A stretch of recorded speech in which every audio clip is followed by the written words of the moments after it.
사랑하는 성도 여러분, 이 세상이 악합니까 선합니까?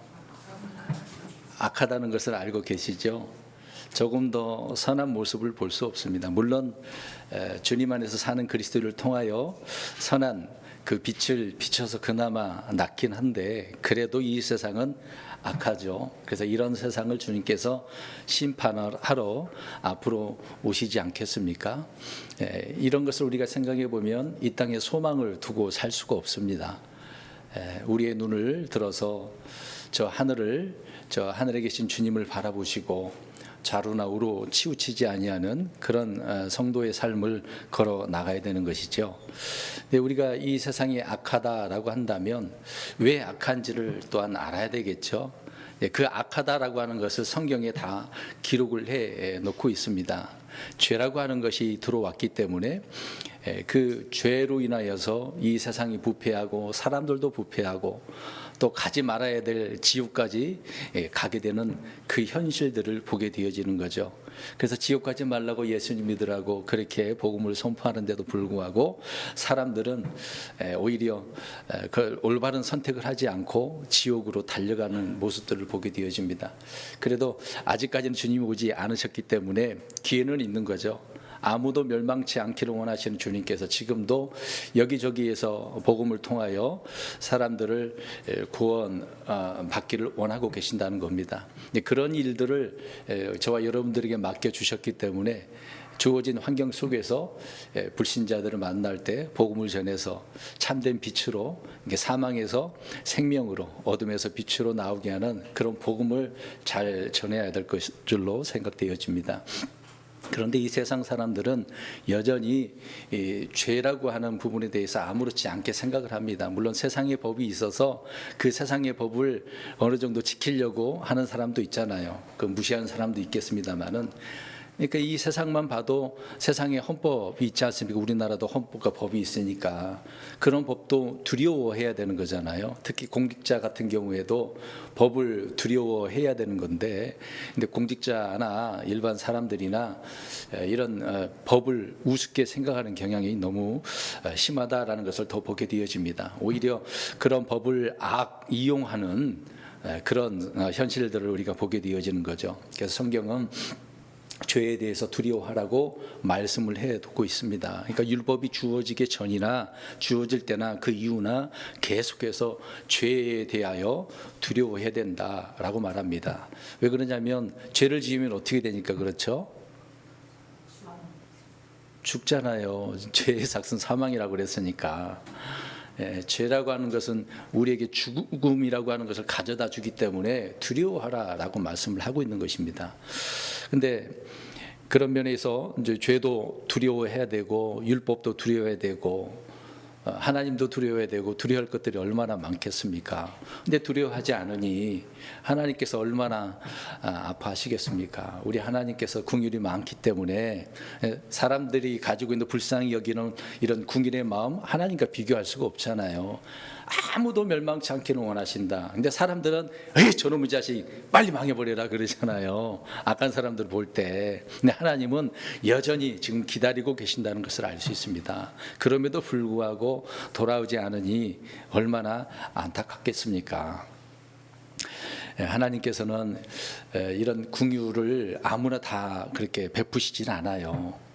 뭐 가난한 사람들, 우리 예수님 통해서 볼 수가 있잖아요. 가난한 사람들, 억압을 당하는 사람들, 또 세상에서 미움을 받는 의인들을 그들을 볼 때 하나님께서 얼마나 이제 이런 동정심, 긍휼, 그런 사랑의 마음으로 대하시겠습니까? 그럼에도 불구하고 주님 앞에 돌아오지 않는 죄인들을 향하여서는 하나님께서 어떻게 보시는가라는 것을 오늘 말씀을 통해서 살펴보려고 합니다.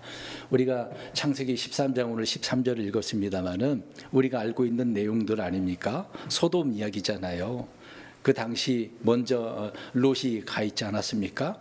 앞으로 천사들을 통해서 아브라함에게 말씀해 주셨듯이 또 미리 예고한 그런 말씀처럼 이 소돔을 하나님께서 어떻게 하려고 했습니까? 멸망 심판하시려고 했던 것이죠. 그 주변 지역까지 다 이제 하늘에서 내린 불로 다 태워서 죽는 그런 심판을 말씀해 주지 않았습니까?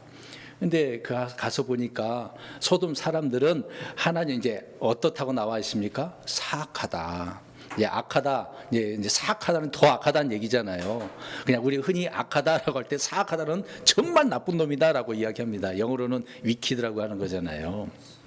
근데 소돔 사람들은 사악한데 이 사람들의 이 악함을 이야기했잖아요. 악한 자들은 하나님께서 뭐라고 판단하시죠? 13절 끝부분에 큰 죄인들이다. 큰 죄인들이다라고 이야기합니다. 이런 악한 사람들을 향하여 하나님께서는 큰 죄인들이라고 표현하고 있는데 사람들은 어떤 마음을 어떤 연민을 가지고 있겠습니까? 그 당시 소돔 사람들은 어떤 사람들이었어요?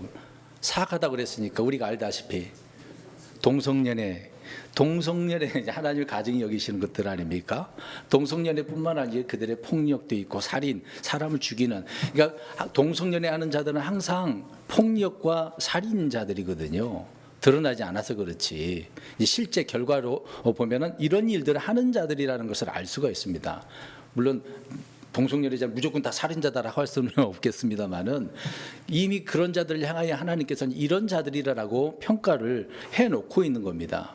올해 이게 율법이 주어지기 전 상태 아닙니까? 그 이후에도 그렇고 그 이후에도 계속해서 이러한 자들을 하나님께서 이렇게 경멸히 여기는, 가증히 여기는 그런 자들이라고 말씀을 하고 있습니다. 그러면 이런 자들을 우리는 어떻게 여겨야 되는 거예요? 하나님께서 이렇게 여기시고 계시니까 어떻게 여기셔야 돼요? 말 잘해야 돼. 오늘날 저희 세상에 가서 이런 식으로 우리 하나님께 이렇게 하시니까 너희들 정말 가증해 이렇게 말하면 어떻게 되겠습니까? 당장 돌이 날아올 수도 있어요. 그러면 그게 두려워서 할 말도 못하고 가만히 있고 그래야 되겠습니까? 또 그것도 아니잖아요. 오늘 이런 부분에 있어서 우리가 올바른 시각을 가졌으면 좋겠습니다. 성경이 말하는데도 그대로 우리가 판단을 해서 말도 할 것은 해야 되겠죠. 그래서 오늘 제목을 이렇게 정했습니다. 죄는 악한 것이지 불쌍한 것이 아니다. 네. 하나님께서 죄를 보실 때 불쌍하다고 하셨을까요? 아유, 불쌍한 놈, 불쌍한 죄인, 아이고 어떻게 하지? 그런 마음을 갖고 하나님이 죄인들을 대하실까요? 죄라고 하는 것을 하나님께서 불쌍하다고 이렇게 표현하실까요? 그러진 않겠죠. 오늘 이런 말씀들을 우리 성도님들에게 할 텐데 잘 따라오셨으면 좋겠습니다.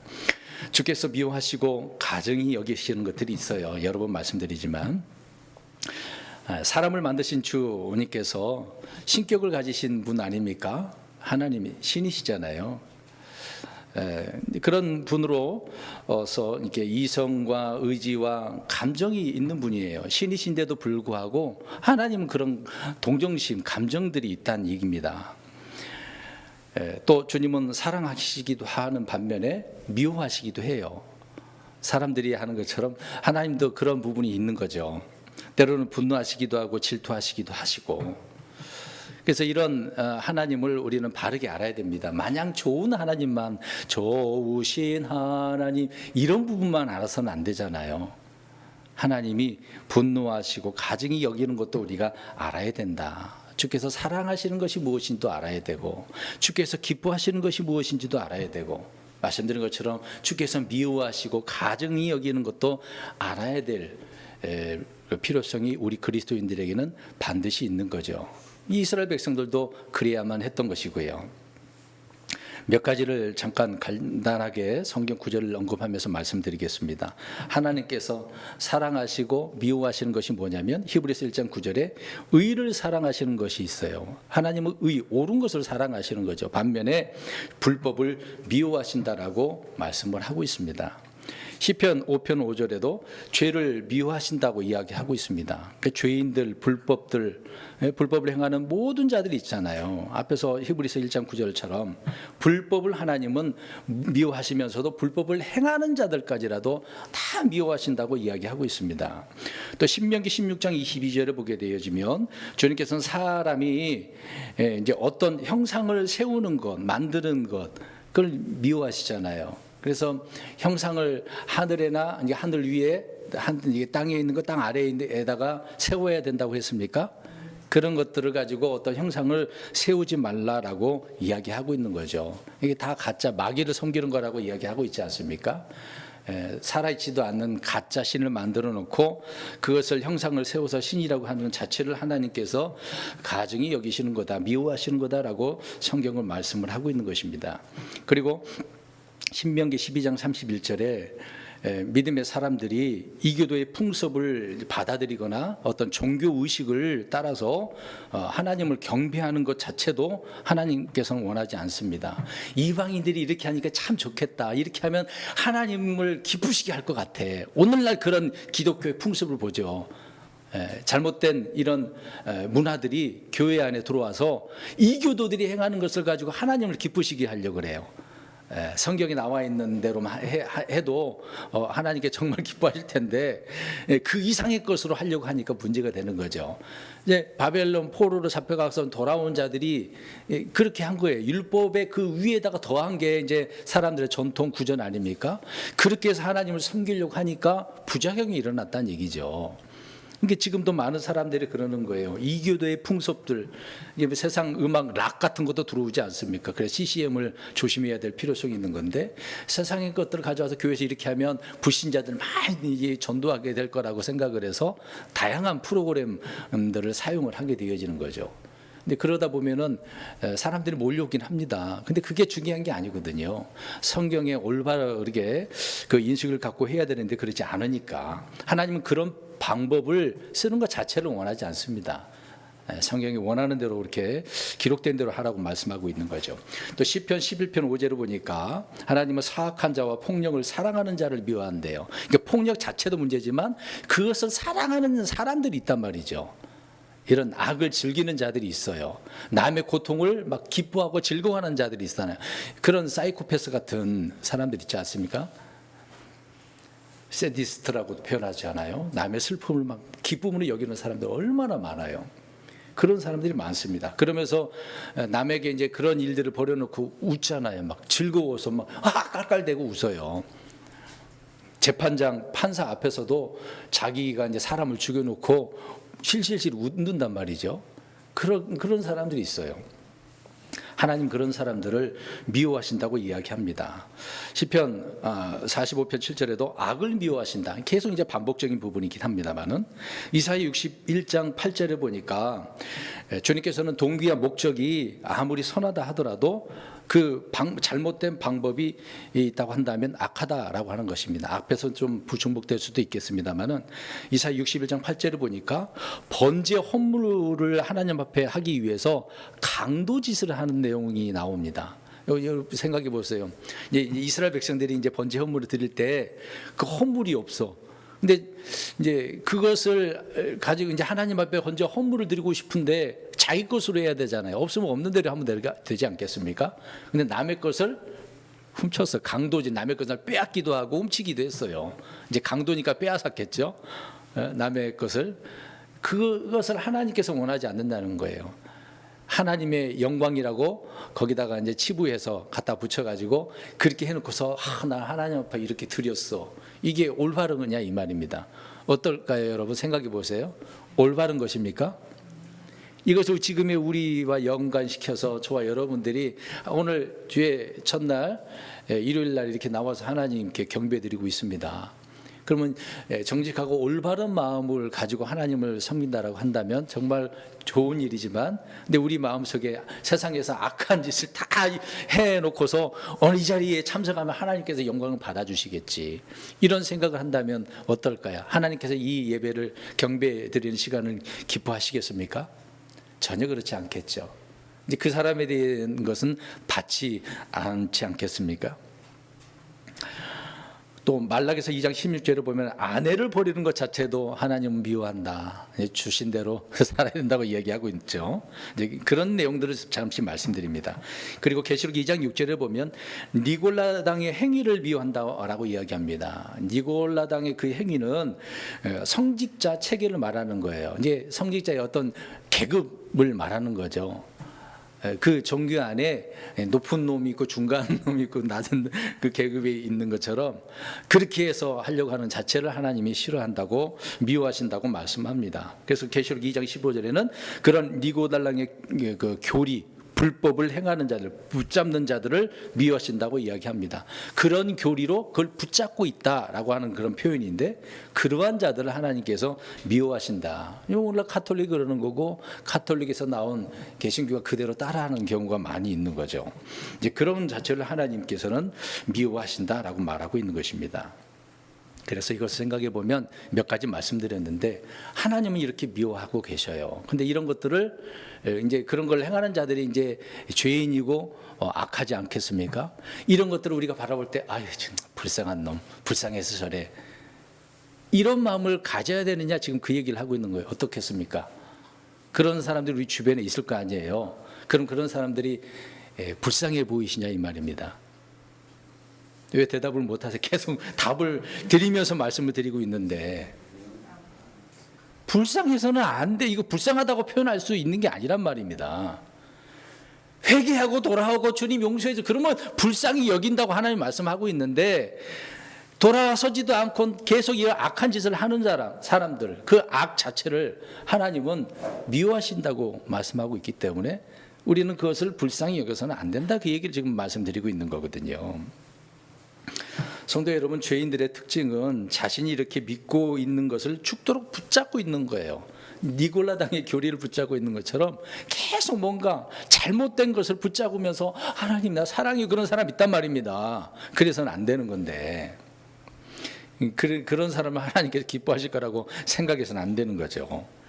죄인들이 의지해야 될 상은 오직 예수님 아니겠습니까? 그러나 죄인들은 이 세상에 있는 다른 신들을 통해서 막 구원받고 싶어해. 하나님 말고 다른 것을 통해서 뭔가 문제를 해결하고 싶다 이 말이죠. 그래서 이런 사람들은 뭐 희생하고 값도 지불하고 고통도 어느 정도 감내하는 것, 더 이것이 또 보람이라고 생각을 하고 종교적이라고 그렇게 생각을 하는 거예요. 그런 것들이 하나님은 전혀 옳다라고 하지 않고 있는데 또 자신을 죄인으로 여기고 하나님께 반역한 사람이라는 점을 인정을 해야 되는데 인정하지 않는 거죠. 인정하고 싶은 마음이 없는 거죠.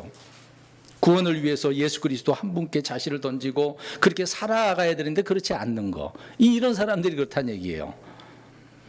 그래서 쉽게 구원받을 수 있는 부분이 우리 예수님밖에 없는데도 불구하고 다른 것을 통해서 막 고행을 살아가려고 하는 거죠.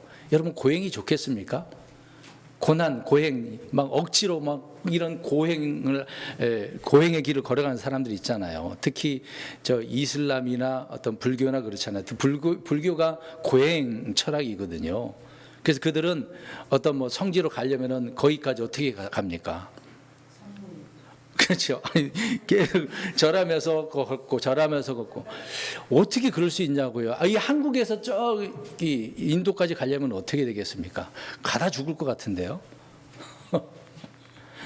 그들은 그것이 옳다라고 하니까. 근데 이런 것을 접목해서 기독교에서 굉장히 고행을 강조하죠. 이제 그 고행이라는 것이 둔갑을 해가지고 봉사해야 되고 뭐 해야 되고 뭐 해야 되고 너 이래서 구원받겠어라는 말을 듣게 되어지는 겁니다. 그런 잘못된 것들이 너무도 많은 거죠.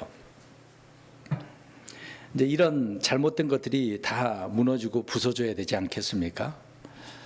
이 구원이라고 하는 것이 얼마나 쉬운지를 알게 되어지면 인생 헛살았다라고 고백도 할 수도 있겠지 않겠습니까? 하지만 사람들은 그렇지 않는다는 게 참 답답할 문제죠. 때로는 우리가 죄인을 위해서 기도할 때가 있어요. 죄인들을 우리 주변에 이제 죄인이 불신자들을 향하여 기도하잖아요. 그러면서 아까 제가 얘기했던 것처럼 어떻게 기도합니까?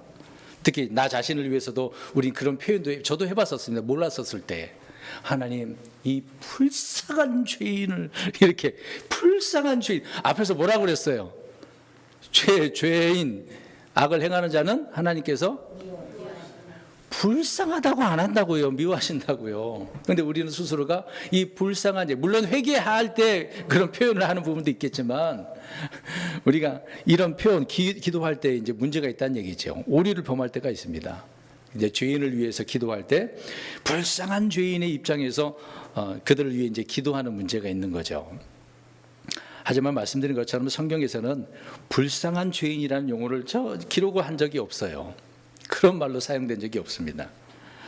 성경에서는 죄인이 비난받기보다는 어떤 연민이나 동정을 받는 경우는 있겠습니다만은 이런 불쌍한 죄인이라는 말을 한 적이 없다라는 것입니다.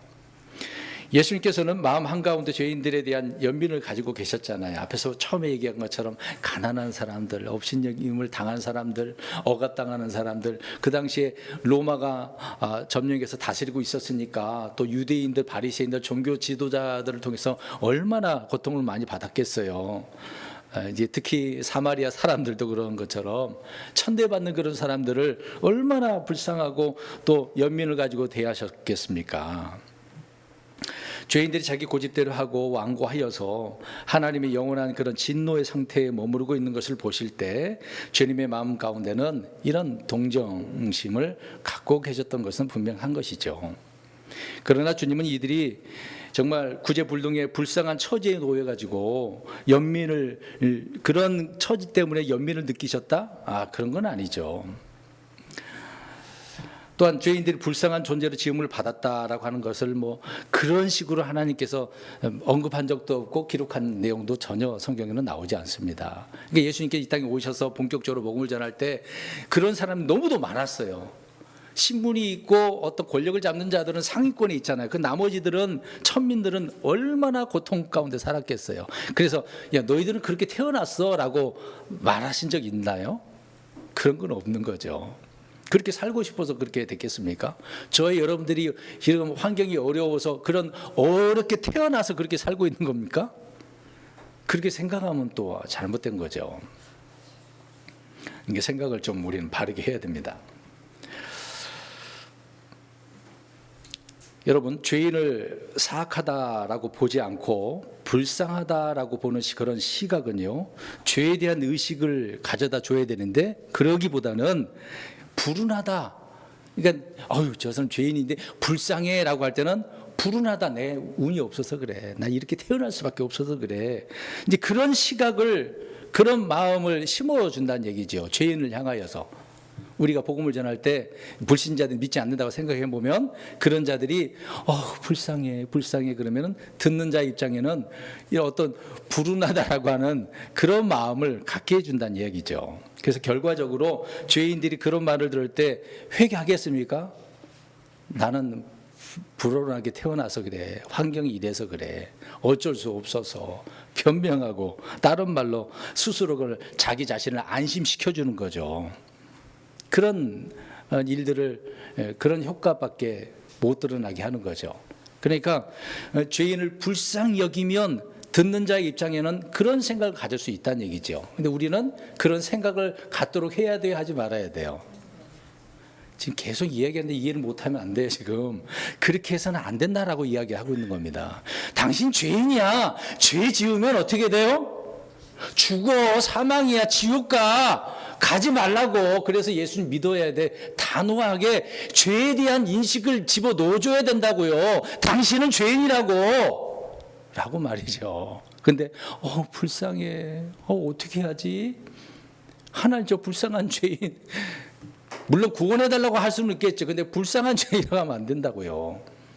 악하다는 것을 그 사람에게 죄에 대한 인식을 바르게 심어줘야 된다는 것을 말씀드린 겁니다. 그럴 때 나는 죄인이구나. 이 죄에서 우리 예수님께서 나의 죄를 해결해 주시는 분이야? 나를 구원해 줄 수 있는 분이 오직 예수님밖에 없어? 그런 인식을 갖도록 해줘야 되는 건데 불운한 생각을 가지게 해준다고 한다면 예수님 없어도 되겠네. 그런 생각을 갖지 않겠습니까? 내가 다른 것을 통해서 뭐 해도 되겠네. 생각을 갖게 된다는 얘기죠. 그래서는 안 된다는 얘기입니다. 죄인들이 진리 아래서 어떤 오만으로 몸부림치기는 하겠습니다만은 죄의 그 결과에 대한 두려움이나 심각성에 대해서는 전혀 깨닫지 못하고 있기 때문에 그래서 죄를 깨닫게 해주려고 이런 말을 해야 된다는 얘기죠. 오늘날 많은 교회에서 복음을 전합니다. 우리 교회는 행복해요. 잘 돼요. 우리 목사님 설교 좋아요. 은혜가 좋아요. 여러분, 이게 복음이라고 생각하면 안 되거든요. 물론 뭐 전도 방법이 다양한 부분도 있겠습니다만은 좋은 인식을 줘서는 안 되는 거예요. 그런 식으로 해서 교회에 나와가지고 믿음 생활 하는 사람들, 제대로 되는 사람들 거의 보기가 어려워요. 처음부터 죄라고 하는 인식을 통해 그 문제를 해결하고 주님을 알고 믿고 확신 가운데 거하는 사람들은 구원의 확신 속에서 올바른 믿음 생활 잘하는 거거든요. 근데 처음부터 잘못된 것을 받는 사람들의 그 신앙 상태를 보면 정말 힘들어요. 그리스도인들 가운데 악한 사람 있어요, 없어요? 있잖아요. 어제 어떤 장면 보니까 어떤 자기가 하나님 믿는 사람이라고 고백을 하는데 물어봤어. 하나님 믿는 사람이니까 거짓말 안 하겠죠? 그리고 하나님 믿는 사람도 거짓말해요 라고 그 전에 얘기하더라고요. 예? 여러분 그리스도인이라고 거짓말 안 합니까? 그리스도인이라고 살인자가 없어요? 나쁜 짓 안 해요? 사기 안 칩니까? 그런 사람 얼마나 많아요. 다 있죠. 그런 것을 불쌍히 여기서는 안 되는 거예요. 구원받았다고 해서. 저와 여러분들은 구원받았는데 죄에 대한 문제를 해결했습니다만은 육신의 문제는 해결했어요, 안 했어요? 아직 안 했잖아요. 근데 육신적으로 지은 일들이, 그 육신의 행위들의 죄들이 얼마나 많습니까? 그것을 우리가 동정심을 갖고 생각한다면 스스로가 뭐 그럴 수밖에 없겠지 뭐. 괜찮아. 스스로 이렇게 안심시키면 안 된다는 얘기죠. 저는 지금 이 부분을 얘기하고 있는 거예요. 스스로가. 내가 만약에 이런 육신적으로 잘못을 했어. 그럼 어떻게 해야 된다고요? 이게 하나님께서 가정이 여기는데 나 자신을 쳐서 복종시켜야죠. 바울처럼. 근데 안심시키고 있어. 괜찮아. 뭐 이 정도야 뭐. 아까도 이제 번제 헌물을 드려야 되는데 없으니까 강도질을 해가지고 잘못된 경배를 드리는 거. 스스로가 안심시키는 거. 잘못된 거죠. 그런 인식을 조금도 우리는 나 스스로뿐만 아니라 불신자들에게도 바른 인식을 주도록 해야 되는 것 아니겠습니까? 사람이 양심의 가책을 받고 있을 때 어떻게 다루는가는 그래서 아주 중요한 문제다라고 말씀드리는 겁니다. 그래서 어떤 사람이 이제 양심의 가책을 받고 있다고 생각해 보세요. 죄를 깨달을 때 이제 복음 성경이 말하는 것처럼 우리에게 이렇게 깨닫고 돌아오면 너에게 하나님께 얼마나 은혜가 있고 사랑이 많고 복을 주시는지 알아? 뭐 이런 약속들을 알게 되고 또 깨닫게 되어지면 확신이 있는 것 아닙니까? 감사하기도 하고요. 근데 이제 그런 사람들이 못 느끼게 되어지면 이제 문제가 되는 것이죠. 그래서 우리가 복음을 증언하는 사람들이 확실하게 그런 부분을 알려줘야 된다. 그냥 가련하고 불쌍한 사람이라고만 생각해서는 안 된다는 이야기를 말씀드리는 겁니다. 그래서 죄인들에게 대하는 그리스도인의 참된 모습은 죄에 대해서 조금도 미련이나 동정심이나 어떤 사랑의 마음을 가져서는 안 된다라는 것입니다. 그래서 기록된 말씀은 그런 면에서 철저하게 구분을 해놓고 있는 거죠. 그래서 이런 오류를 죄인들에게 우리 그리스도인들은 보여서는 안 될 뿐더러 바른 인식을 줘야 된다는 얘기를 하고 있는 것입니다. 그러면 이제 죄인 악 자체를 우리가 불쌍히 여기서는 안 된다고 말씀하셨는데 오늘 이제 요한복음에 있는 이야기를 하고 정리를 하려고 합니다. 오늘 말씀을요. 요한복음 11장을 펴놓고 계시기 바랍니다. 이제 예수님이 나사로가 죽었어요. 이제 요한복음 강의 때도 말씀드렸던 부분이지만 나사로가 죽었어. 근데 거기에서 예수님이 우셨어요, 안 우셨어요? 안 우셨어요? 우셨어요. 왜 우셨을까요? 자, 울었다라고 할 때 제가 앞에서 처음 오늘 제목처럼 사람들이 어떻게 여기니까 우리 주님도 불쌍히 여기는데 이제 오늘 예수님께 우시는 부분이 불쌍해서 우셨을까? 여기 있는 말씀 우리가 바르게 알았으면 좋겠습니다. 네, 오늘 메시지의 결론이 될 수도 있는 건데 우리가 이것을 바르게 알았으면 좋겠습니다. 근데 예수님께서 우셨다라고 하는 장면이 두 곳 나옵니다. 누가복음 19장 41절과 요한복음 11장 35절이에요. 누가복음 19장 41절은 이제 예루살렘을 보시면서 앞으로 파괴될 것을 예언한 말씀이거든요. 근데 뒤에서 한 번 더 말씀드리겠습니다. 그리고 요한복음 11장이 나사로가 죽은 그 시점에 우셨다라고 하는 장면입니다. 근데 딱 두 번만 우셨다고 나오는 건 아니에요. 장면은 그렇지만 히브리서 5장 7절에 보면 예수님이 눈물로 기도와 간구를 들으셨다고 나옵니다. 기도하실 때 눈물도 흘리셨어요. 예수님의 눈물은 정말 엄청난 눈물이라는 것을 알 수 있죠.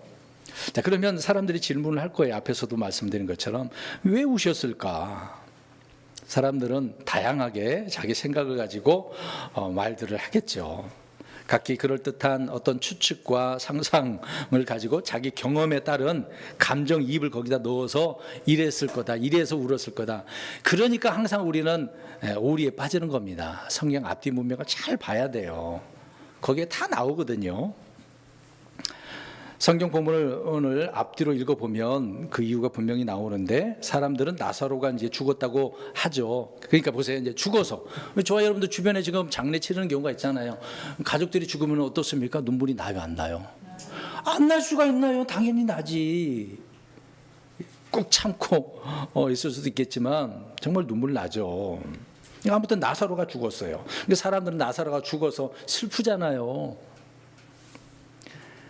그런데 예수님은 이제 소식을 듣고 나사로가 어떻다고 이야기합니까? 예, 제자들에게 자 깨우러 가자라고 했어요. 깨우러 가자. 자고 있다고. 그러니까 죽기 전에 연락 받았는데 가면서 죽었는데 이제 이걸 아신 거죠. 그러니까 잠들었다라고 예수님은 이야기합니다. 잠들었다. 생명이신 분께서 뭐 죽음이라고 하는 것은 아무 문제가 없잖아요. 본인 예수님 자체가 생명이신데 죽은 자도 어떻게 하시는 분이십니까? 살리시는 분이시잖아요. 또 다른 곳에 기록된 부분이 있는데 회당 치리자의 딸이 죽었잖아요. 근데 그때 이제 소녀가 이제 죽었어. 근데 얼마나 슬프겠습니까? 사람들이 울었다고 나와 있어요. 근데 예수님께서 그 소녀도 죽지 않았고 잔다라고 말씀을 하셨습니다. 그러면 잔다라고 한다면 어떻게 하기만 하면 돼요? 깨우기만 하면 되는 거잖아요. 주님은 능히 그렇게 하실 수 있는 분이지 않습니까? 근데 주님은 죽은 자를 앞에 두고서 울고 있는 자들에게 너희가 어찌 이렇게 떠들고 슬피 우느냐라고 이야기를 합니다. 그 회당장 치리자의 딸이 죽어서 사람들에게 그런 말씀을 하셨거든요. 죽음으로 고통받는 가족들이 있고 친지들이 있고 주변 사람들로 인해서 눈물이 날 수밖에 없지 않겠습니까? 근데 예수님은 그렇지 않았다는 얘기죠. 사람들은 지금 슬퍼서 울고 있는데. 근데 죽은 자를 두고 왜 슬퍼하느냐라고 하셨던 주님께서 지금 나사로의 죽음에서는 어떻게 하고 계셔요? 울고 계셔요. 다른 데서는 안 우셨는데 왜 나사로의 죽음에서는 울으셨을까? 늘 배단위로 다니셔서 그 집에 들어가서 아주 친밀감 있게 교제도 나누시고 그러셨는데, 그래서 생각해보면 우리 친구, 우리 형제 나사로가 죽어서 너무 마음이 아파. 그래서 우셨을까? 이 말인지요? 아니란 얘기죠. 주님께서는 마르다와 거기에 있던 유대인들에게 동일하게 어찌 이렇게 떠들며 우느냐 그렇게 묻지는 않고 지금 그냥 울고 계셔요. 울고 계셔. 사실 주님은 이미 나사로가 죽은 것을 아셨어요? 모르셨어요? 아셨어요. 미리 말씀하시면서 뭐라고 얘기해요? 이것은 하나님의 영광을 위한 거야. 하나님 아들 영화롭게 하기 위해서 이 일을 하나님께서 정해놓으신 거야 라고 이야기를 하고 있습니다. 그러면은 예수님이 알고 계시니까 슬퍼할까요? 아니죠. 슬퍼할 일이 아니에요. 오히려 기뻐할 일이에요. 하나님의 영광을 위해서니까. 근데 지금 주님은 울고 계시네요. 주님은 나사로를 잠에서 깨우러 오셨기 때문에 죽음 자체를 막 괴로워서 신음하면서 우신 건 아니란 말이죠. 그러면 주님께서 사람들이 죽음으로 인해 받는 그런 슬픔과 고통에 동화돼 가지고 어이구 이렇게 우시다고 생각하면 또 안 되겠죠. 전혀 그런 것이 아니니까. 회당장 치리자의 딸이 죽었을 때 슬피 우는 것을 보시면서 책망하시면서 이렇게 우시는 장면을 보니까 많은 사람들이 그럴 거예요. 이게 예수님도 어쩔 수 없고 불쌍해서 그렇게 생각하는 경우도 많습니다. 비꼬 오는 사람들은 사람들이 이야기한 것처럼 야, 살았을 때 병든 자를 막 고치기도 했는데 죽은 자는 어떻게 할 수 없나 보다. 이제 그런 시각을 가지고 주님을 막 향한 이런 구절만 보면 비꼬잖아요. 얼마 전에 그 인권위원장 그 나올 때 어떤 국회의원 여의원이 현장에서 간호받아 잡힌 그 여자의 그 이야기를 꺼내가지고 그 인권 그것을 가지고 얘기를 하더라고요. 그럼 비꼬으려고 그렇게 그런 구절을 모른다고 하면서 알려달라고 그렇게 표현하죠. 몰라서 그렇게 했습니까? 뭔가 비꼬으려고 한 거겠죠. 아무튼 사람들은 그런 식으로 생각을 하는 거죠. 그래서 그런 내용들도 나오잖아요. 그래서 예수님이 저놈들 이것도 모르고 이렇게 내 마음도 몰라줘서 그런가? 그래서 눈물 흘리셨을 것 같아요? 그런 게 아니죠. 또 거기 안에 있는 마르다뿐만 아니라 마리아도 같이 이야기하잖아요. 예수님께서 이 자리에 계셨더라면 어떻게 해요? 오라버지가 안 죽었을 거예요. 안 죽었을 거예요. 뭐 틀림없는 사실이죠. 이게 믿음이 거기까지 있어요. 거기까지는 마르다와 마리아는 거기까지는 믿음이 있어요. 근데 죽은 자를 살린다라는 믿음은 없어요. 지금 분명히 예수님께서 아까도 말씀드린 것처럼 하나님의 영광을 위한 거야. 주님이 가시면 어떻게 되는 거야? 잠자고 있으니까 깨우기만 하면 돼. 나와. 이미 죽어가지고 동굴 속에 묻혀 있는 거 아닙니까? 시간이 한참 지났어. 얼마나 지났어요? 나흘. 예. 그냥 깨우고서 나오라고 하면 돼요. 그 결과는 우리가 보니까 나왔어요, 안 나왔어요? 나왔잖아요. 근데 그 결과가 있기 전에 사람들, 많은 사람들, 마르다와 마리아는 지금 안 되는 거예요. 주님이 계셨으면 얼마나 좋았겠어요. 그것만 생각하는 거죠. 믿음이 거기까지니까. 저 여러분들의 믿음은 어떻습니까? 한계에 도달한 그런 믿음을 한번 생각해 보세요. 주님은 그 이상의 믿음을 요구하고 계신데 아까 기도했잖아요. 마지막 때 믿음을 보게 되냐고 했는데 얼마나 저와 여러분들이 주님 앞에 이런 믿음을 보여줄 수 있겠습니까? 주님이 원하는 믿음 보여줘야 되는 거 아닌가요? 마르다와 마리아는 주님께서 하나님 영광을 위하여라는 것을 말씀하셨을 때 믿었을까요? 안 믿었겠죠. 안 믿었으니까 그런 내용들이 나오는 것입니다. 어떻게 보면 마리아는 지금 나사로의 죽음이 누구 책임이라고 돌리는 거예요? 예수님이요. 이게 믿음의 사람이라고 별 수 없어요. 여기 계셨으면 안 죽었을 거 아니에요, 예수님. 책임을 예수님께 돌리는 거잖아요. 저희 여러분들도 주님께서 내 기도 들어줬으면은 지금 내 문제가 지금 이렇게 심각하지 않았을 거 아닙니까? 이렇게 돌리는 사람 있을까요, 없을까요? 책임을 누구에게 돌려요? 예수님께. 지금 마리아가 지금 그런 상황인 거죠. 마르다도 그렇고. 근데 거기 이제 마리아뿐만 아니라 유대인들, 거기 믿지 않는 자들도 다 마찬가지죠. 이런 견해는 동일해요. 믿음의 시각은 사람들이 한계가 있으니까. 어쨌든 마리아는 예수님이 하신 말씀을 기억하지 못하고 있습니다. 생각조차 지금 하려고 하지는 않아요. 슬픔으로 가득 찼기 때문에 막 눈물이 나. 우리 불쌍한 오라비가 죽었어. 물론 지금 나사로가 죄인으로 죽었다는 그런 내용을 지금 이야기하는 것은 아닙니다. 울었다라고 하는, 불쌍하다라고 하는 그 내용을 지금 설명하면서 예수님께 왜 우셨는가를 지금 말씀드리고 있는 거죠. 거기에 있던 사람들은 나사로가 이미 죽은 뒤에 뒤늦게 오신 예수님께서 뭘 할 수 있겠어? 아무것도 할 수 없다라고 생각을 하는 거죠. 죽음에 이르면 사람들은 그런 시각을 갖는 거거든요. 그런 시각을 가져. 오늘날 부활을 믿지 않는 사람들의 시각은 그렇잖아요. 이제 기독교인들이 이제 기독교 장례를 치르면서 장례식에서 이제 부활 얘기를 꺼낼 때 믿지 않는 자들은 어떻게 했습니까? 어떤 생각을 갖겠어요? 죽었는데, 끝났는데, 뭘 다시 일어나? 내세가 없다라고 생각하는 사람 얼마나 많겠습니까? 근데 동일한 생각들을 갖고 있겠죠. 근데 주님께서 이들의 모습들을 보고 신음하시고 괴로워했다라고 이야기하고 있습니다. 나사로의 죽음을 슬퍼한 건 결코 아니죠. 결코 아닙니다. 그 이유가 과연 무엇일까? 답은 정해져 있습니다. 그들의 무지와 불신 때문이다라고 성경은 말씀하고 있습니다.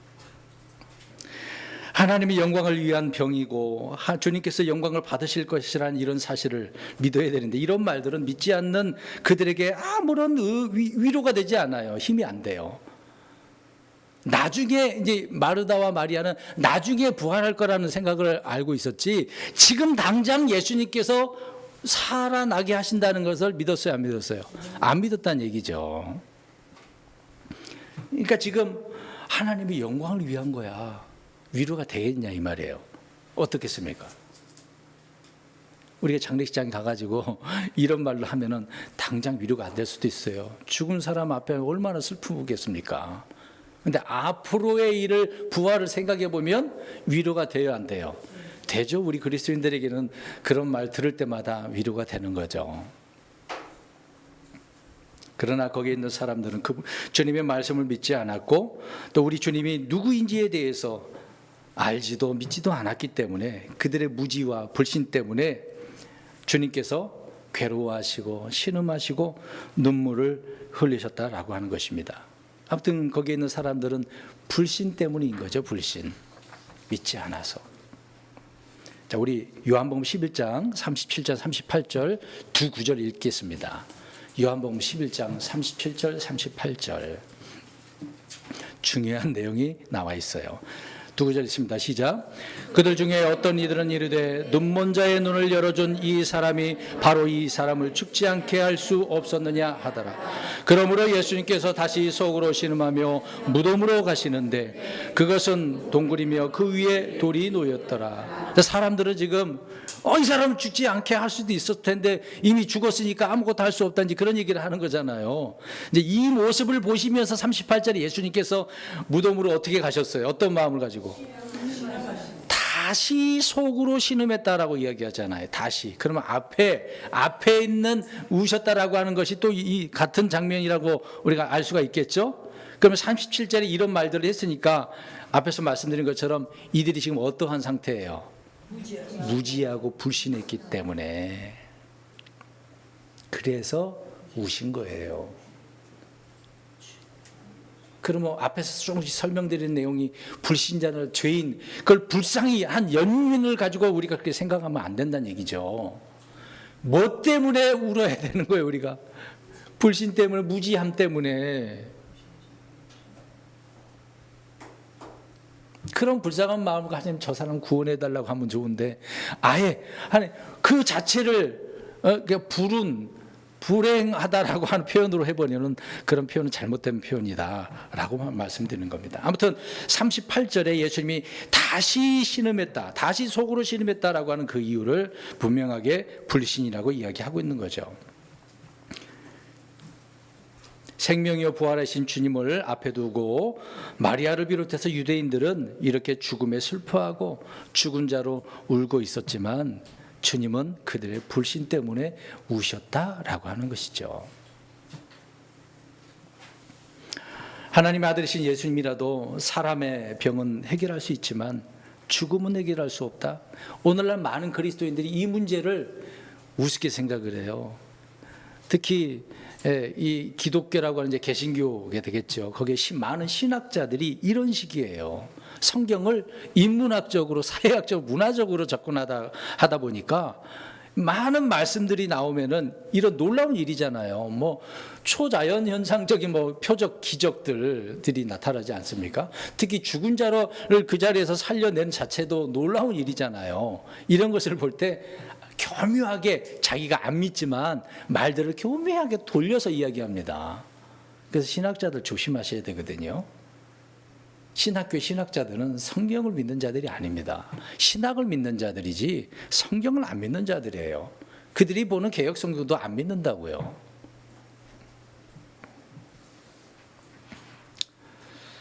오늘 예수님을 주님이시고 그리스도라고 믿고 고백하는 마리아조차도 그 당시에는 그렇게 생각했던 거예요. 예수님이 지금 당장 죽은 자를 어떻게 살려내? 이제 그동안 막 표적 기적들을 봤잖아요. 오병이어도 보고 뭐 칠병 두어 마리 이어라고 표현하기도 하는데 그렇게 보기도 하고 병도 막 고쳐주고 막 그랬는데 이 죽음에 대해서는 사람들이 하나님은 불가능하다고 생각하는 거죠. 하나님, 흔히 사람들이 이야기합니다. 하나님은 전지전능하신 하나님이야. 모든 것이 다 능하고 못하시는 것이 없다라는 말이잖아요. 그렇게 많은 고백을 했는데 오늘 이 사건을 보면 어때요? 주님이 전지전능하신 분이 아니네. 하나님을 그렇게 대해야 한다고요. 오늘날 그리스도인들도 그렇게 생각하는 경향이 얼마나 많습니까? 말씀을 안 믿어서 그러는 거거든요. 안 믿어서 그래요. 그래서 믿음을 보겠느냐라고 하는 거죠. 이 마지막은 그래서 성경 싸움하고 믿음 싸움이거든요. 성경 문제, 믿음 문제입니다. 여러분 앞에서 쭉 설명드린다시피 하나님은 죄와 죄인을 미워하시지만 회개하는 죄인은 불쌍히 여기시는 분이라고 말씀드렸습니다. 큰 길이 많으신 분이시니까 그런 면에서는 하나님 나를 불쌍히 여겨달라고 회개하면서 있어야 되겠죠. 근데 죄라고 하는 그 자체 악한 거 하나님은 용납 안 해요. 특히 우리 그리스도인들, 저와 여러분들에게 오늘 드리는 말씀인데 나 자신에 대해서 관대함을 갖지 마세요. 합리화시키지 마세요.